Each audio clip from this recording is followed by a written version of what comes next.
Hi, I'm Ruth Hanston, and I'm here to discuss with you the third of the best practices of relationship and results-oriented healthcare, and that is planning with the team, giving initial directions and setting up checkpoints, timelines, parameters for reporting, and an opportunity to really reconnect with them to give each other feedback. So when you're doing your shift handoff at the bedside, we're hoping that you will also be including assistive personnel in that handover.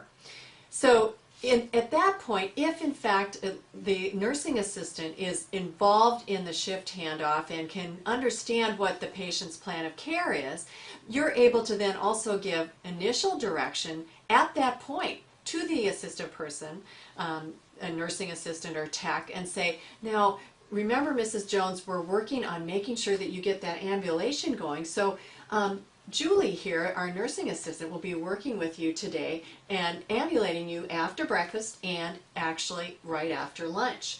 So that is the kind of conversation that can occur, and the initial direction then engages the nursing assistant with the family and patient at the bedside.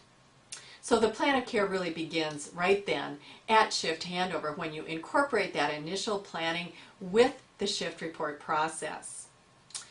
One of the things that we want to comment is that when you are making a plan for the shift, that you really look at making some assignments or some plans around when first, second, and third break and meals would be, so that people actually get their breaks and meals.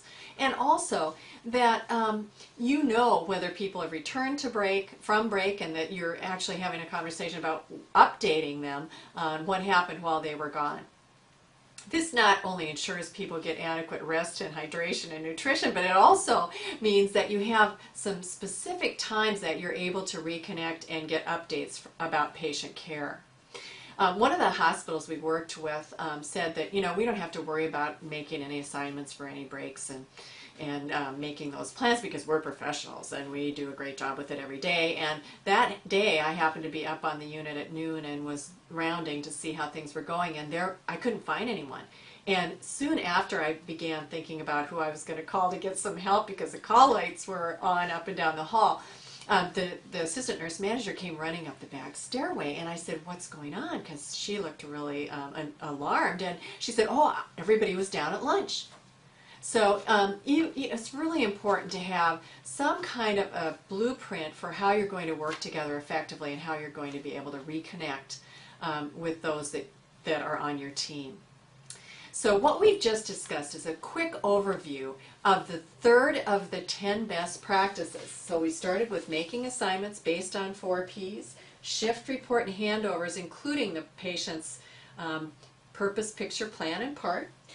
Then also planning with the team and giving some initial direction, which is a part of the 5 rights of delegation and supervision. That you give right direction and communication, right supervision and feedback.